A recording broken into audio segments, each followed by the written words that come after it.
Our next expert, who travels the longest way to be here with us, which we especially appreciate, Mr. Donovan Rybkama, President of Heritage Strategies International, Washington, D.C., USA. Thank you very much, Madam Chairman, and thank you all very much. I'm always honored to be in Europe at a heritage event because everything that we know, we have learned from you, so thank you from the bottom of my heart. Usually, because I'm a numbers guy, usually I talk about numbers in a presentation like this. Instead, I'm going to do a context, but on all the tables, just so you can see some numbers, I left a report that we recently did for the state of Connecticut, and it's how we have kind of evolved to quantifying this valuable and sometimes immeasurable quality of heritage resources. So in 15 minutes, I'm going to give you 40 or so roles for heritage buildings. But to understand the role, you have to start out with two basic understandings. One, it's necessary to think beyond the monument.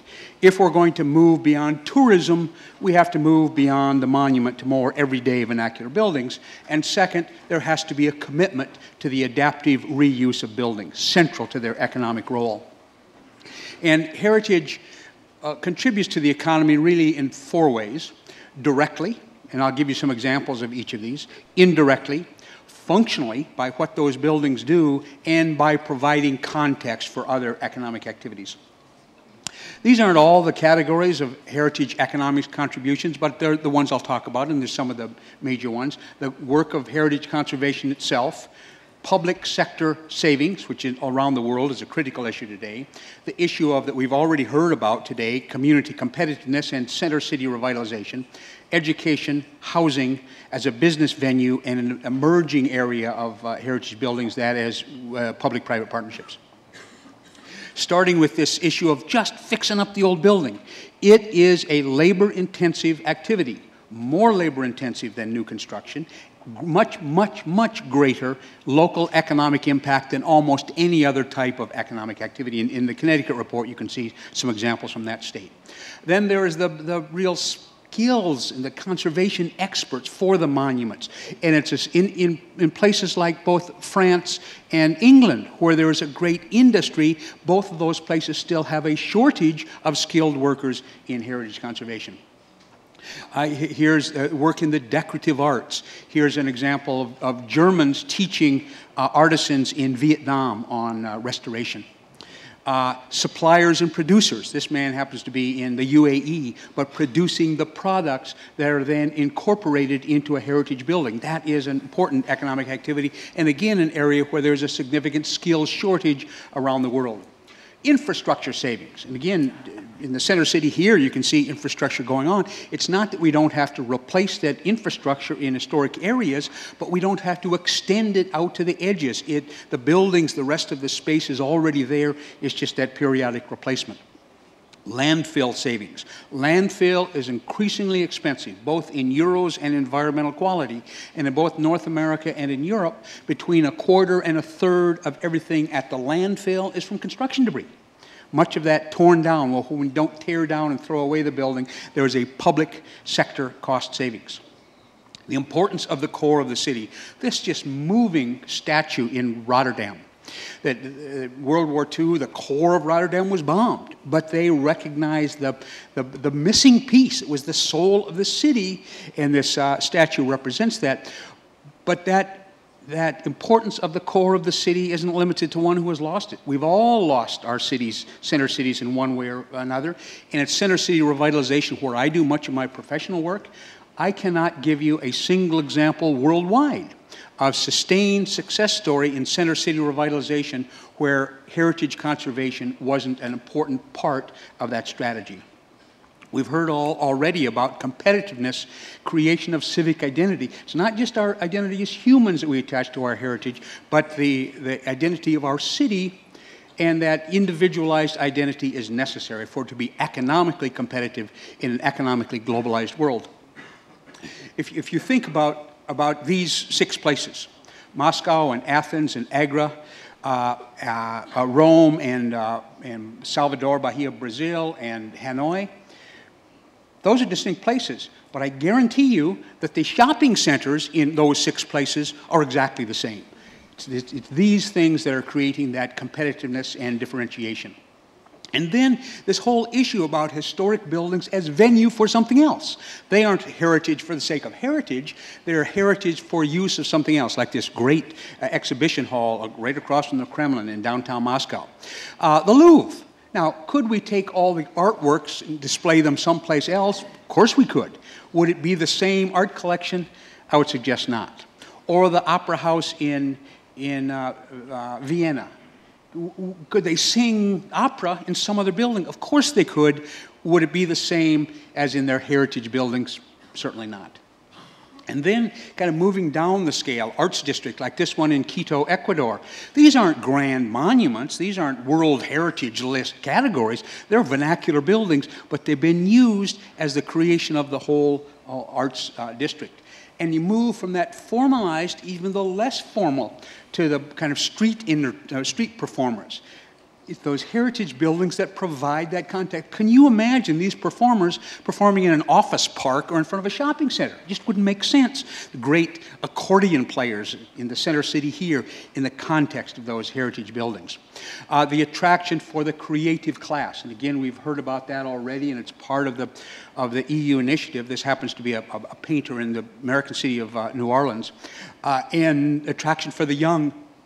Anyone who doesn't understand that the attraction of the creative class and the attraction of the young aren't central to economic development doesn't understand economic development.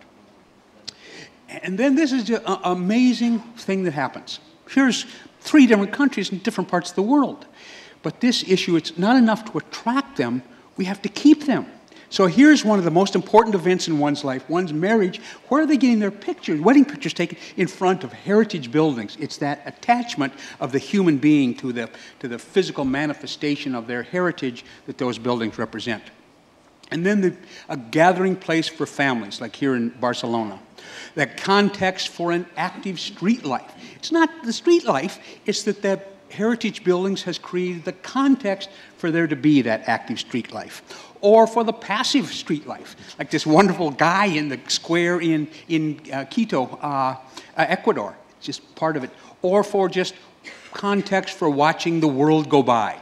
This is across from the Agora in Athens. Again, it's not the buildings, it's that the buildings have provided a context for a very important social and consequently economic activity.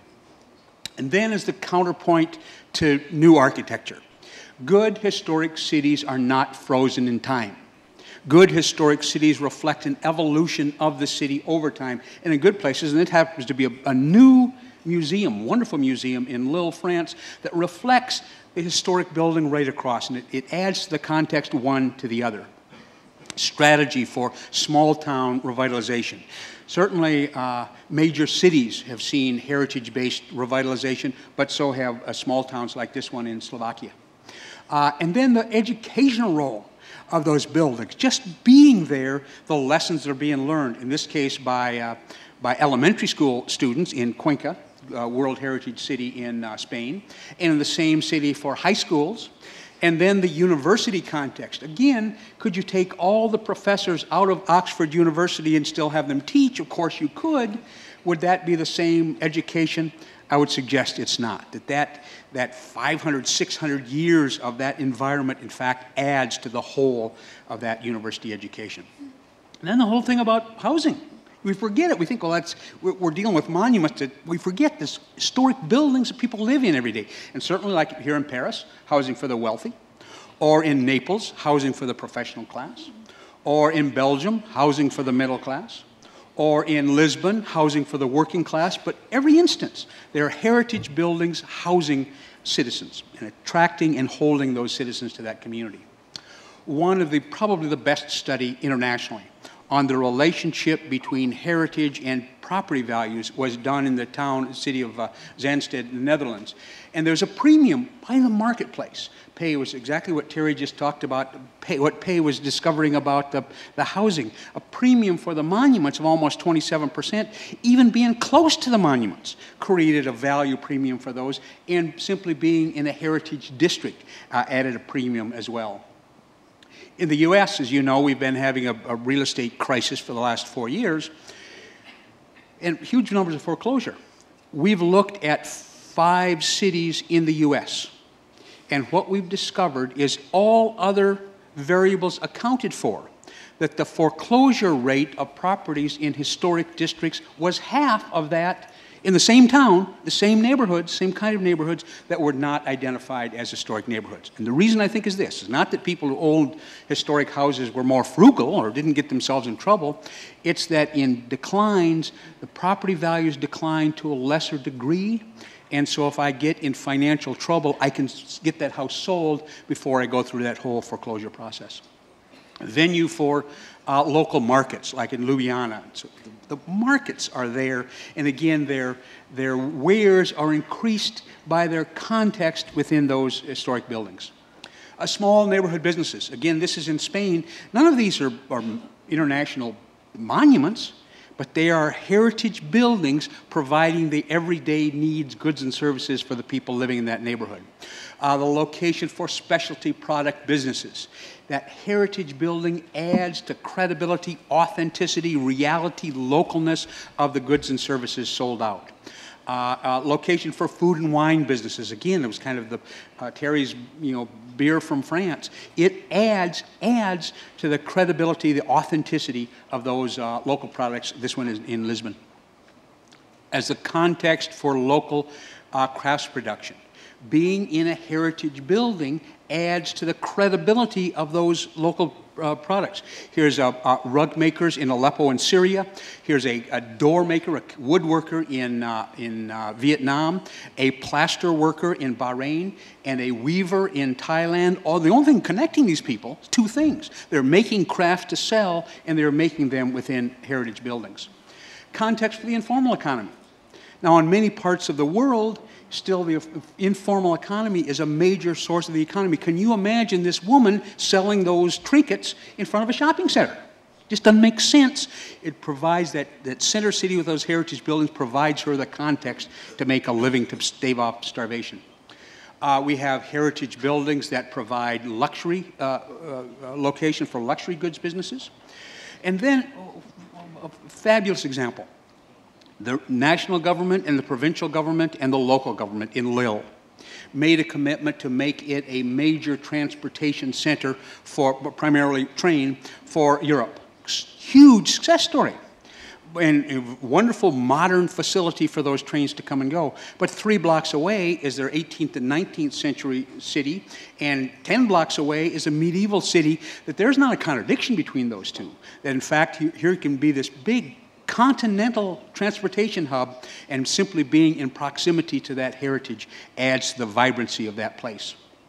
And then finally, and I think an area that we all have to look more at, is the opportunities for especially in these troubled economic times, for public-private partnerships using heritage buildings. Public-private partnerships is not the same as privatization. It's not like selling them off. It's ways to attract private capital, and this wonderful hotel development in a public-owned historic resource in Romania is a great example. So there's those examples, but there's many, many, many more, and we've just started counting the ways that heritage resources add to our local economic development. Thank you very much.